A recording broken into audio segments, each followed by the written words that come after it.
Okay, here is where we take the transversal and the two lines it's crossing through, and it gets more special because the lines that the transversal is crossing are now parallel. And when these lines are parallel, it creates a special relationship between the angle pairs that we've been practicing identifying. If two parallel lines are cut by a transversal, then the pairs of corresponding angles are congruent. So very special things. We can do a lot of math knowing that. So those will be congruent. So in this picture with these parallel lines, you can tell that they're parallel because these little arrow markings. 2 and 6 are corresponding, and so they would be congruent. And when we're doing a proof, we're going to kind of shorten how we write this. So we have like a little spot to put this in shorthand. And so we'll say if lines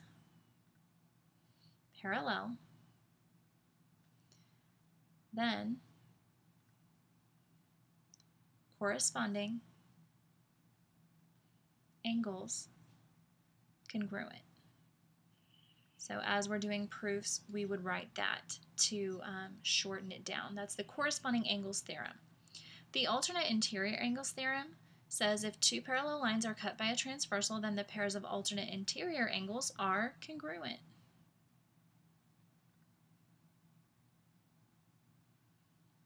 So in this picture, 4 and 5 would be congruent.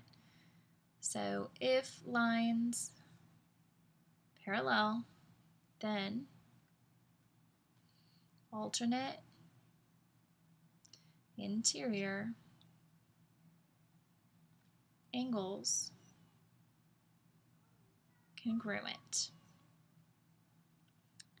So there's two of them.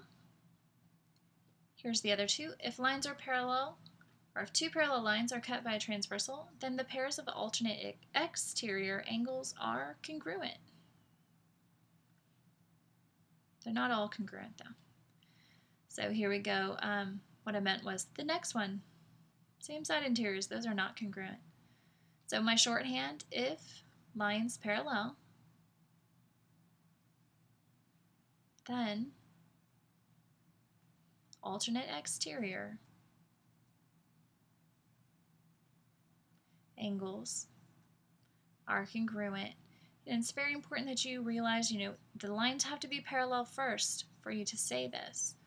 So we have to look in our picture and see that they're parallel in order to use the fact that 1 and 8 would be congruent.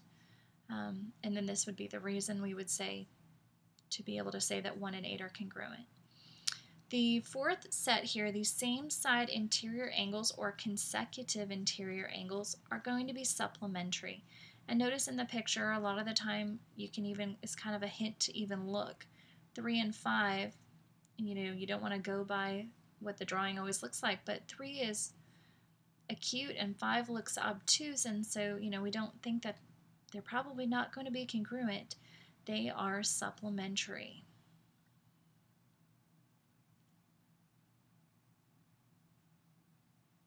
And same side supplementary is kind of how I remember that. That is the one pair of angles that we learned that will not be congruent here. So we're going to say if lines parallel, then same side interior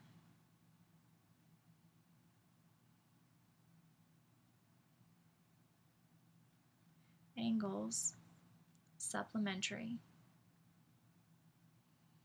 So you can abbreviate that pretty well.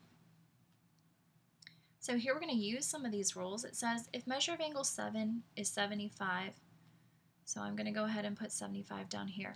It says find angle 1, 3, and 5. So we're trying to find 1, 3, and 5. Tell which postulate or theorem you use in each case. So I could find angle 5 right now. That one's the one I kind of spot the fastest because it's the vertical angles. So angle 7 and angle 5 are vertical angles, so they are congruent.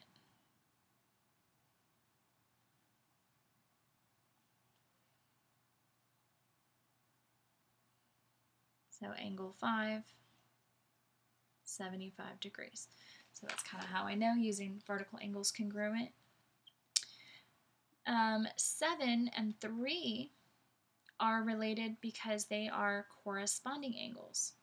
So 3 and 7, their relationship is that they're corresponding angles. So I know that angle 3 is 75 degrees because it is a corresponding angle with angle 7 and corresponding angles are congruent. So I'm not writing this as formal as I would write in a proof, but just kind of explaining how I know. So then 7 and 1, the way that they are related is that they are alternate exterior angles.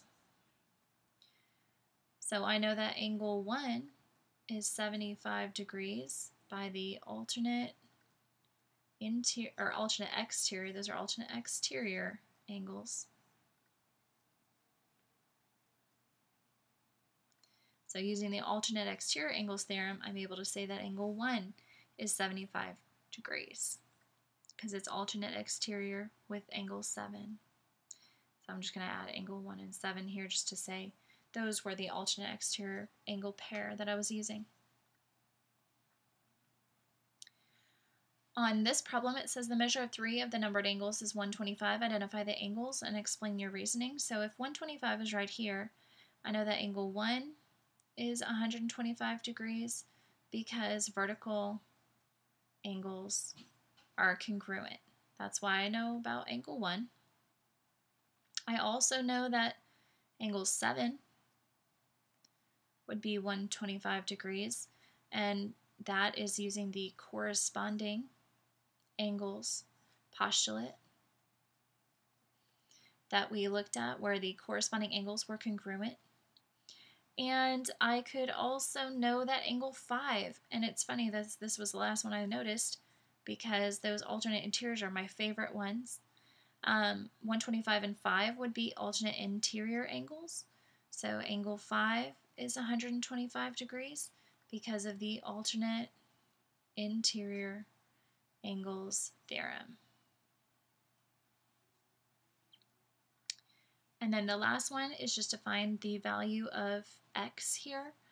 And so the 113 is up here, and this is over here. So our transversal is this line. The transversal is always going to touch both of the angles. So the green line here is my transversal. So let's figure out how they're related. The green line, they're on alternating sides of the green line. So I'm going to think about, are they alternate interior, alternate exterior? They are outside of these lines, therefore they are on the exterior. So these are some alternate exterior angles, and I know that they're congruent, so I'm going to set them equal to each other. So 113 equals 3x minus 4. So then I'm just going to solve. I'm going to add 4. 117 equals 3x. Divide by 3. 39 will be x.